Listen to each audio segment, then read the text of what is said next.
Okay, guys, now that we're in the office, I'm going to let you in on a little bit of a tip here. If you're out shopping for a home and you're confused by mortgage rates, a lot of people are, and trust me, I've been watching this for years, but the thing is I can make it really simple for you.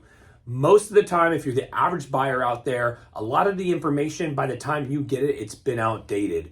So mortgage rates change every day, sometimes multiple times a day, depending on the economic news out there circulating. The other things that affect interest rate is going to be things like your credit, your amount of down payment that you're putting down, the type of transaction that you're getting, whether it's a cash out refinance, you're buying a second home or an investment property. All of these factors go in to where your potential rate might go. So by the time you factor all that in, you need to devise a very clear strategy for how you keep it simple.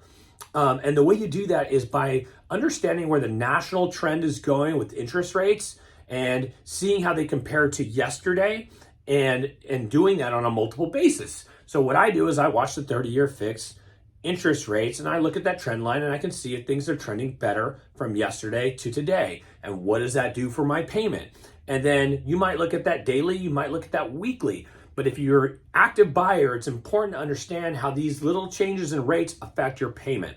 So if you have rates go up by more than 0.5%, you might decide to go ahead and update your pre-approval in your budget because your purchasing power may have changed because of that. And then on the other end, if rates have gone down, you may have increased your purchasing power. So you should update your pre-approval and base your search on that. So hopefully that helps give you a clear plan on how to devise your interest rate and home buying strategy.